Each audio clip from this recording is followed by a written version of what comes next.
इनकलाब, इनकलाब। हम इनकलाब बोलने नहीं आए, जमीन पे लिखने आए हैं। और सिर्फ भगत सिंह की जिम्मेदारी नहीं थी, हमारी भी जिम्मेदारी है। क्या आपको नहीं लगता कि हम आज भी गुलाम हैं? मुझे लगता है।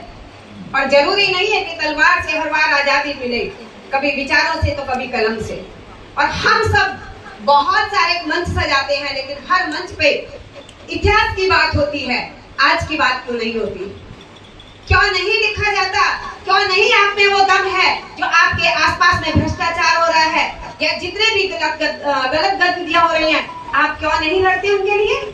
अगर लड़ते हैं तो आप मुझे बताइए कि किस सेक्टर में, किस समाज में अच्छा काम हो रहा है। और हर घर में नेता है, हर गली में समाज सेवी है, तो फिर हम आजाद क्यों नहीं है? और मैंने ठाना है, मैं कहती हूँ कि मैं भगत सिंह और रानी लक्ष्मीबाई की रास्ते पे चल रही हूँ। अगर मैं मर जाती हूँ तो मैं अपनी औलाद को भी ये कहकर चलूंगी कि भगत सिंह दूसरे के घर में पैदा ना हो, मेरे ही घर में पैदा हो। और रही बात आज के शासन और प्रशासन की, क्योंकि पहले भी वैसा ही था और आज भी वैसा ही है। और जैसे भगत सिंह ने कहा था कि मैं माफी नहीं मांगूंगा, और मैं खुद ये बात कहती हूँ और करती हूँ। मैं अभी 15 अगस्त को जेल गई थी। आप बताइए कि कौन से इतिहास में महिलाओं को रात के 11:30 बजे जेल भेजा जाता है? जब देश आजादी का जश्न मना रहा था 15 अगस्त को, तब मेरी गिरफ्तारी हुई 8:30 बजे और रात के 11:30 बजे तक मुझे जेल भेज दिया गया।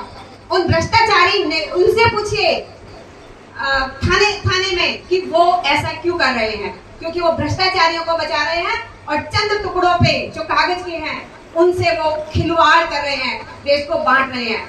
मैं सिर्फ आप लोगों से ये कहना चाहती हूँ कि हम इतिहास की बात करते करते उस इतिहास को जीवन में उतार के उन वीरांगनाओं को, पढ़ के वीरों को अपने जीवन में उतारे, और आज हम भी वही क्रांतिकारी वीर वीरांगनाएं बने कि जब हम कल ना रहे तो हमारे आने वाली पीढ़ियां ये कहें कि कोई आया था और कुछ करके गया। मैं ये कहती हूँ कि अगर मैं देश के काम नहीं आती तो मैं आज ही मरना पसंद करती हूँ। मुझे नहीं लंबा जीवन जीना।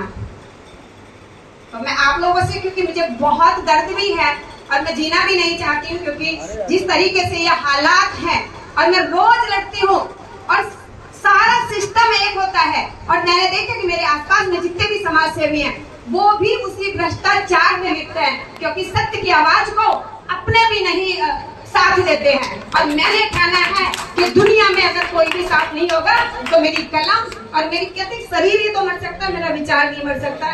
इसलिए आप सभी लोगों से हाथ जोड़ के निवेदन है कि हमारा जीवन बहुत छोटा है, ये कितना भी छोटा हो जाए, लेकिन कर्म हम ऐसे कर दे।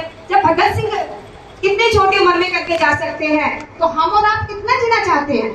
आपको नहीं पता कि हमें जाना है? हम परमानेंट नहीं आए, लेकिन हमारे काम परमानेंट रह जाएंगे। इसीलिए मैं चाहती हूँ कि जो हो रहा है हम उसको बहुत जल्दी बदल सकते हैं।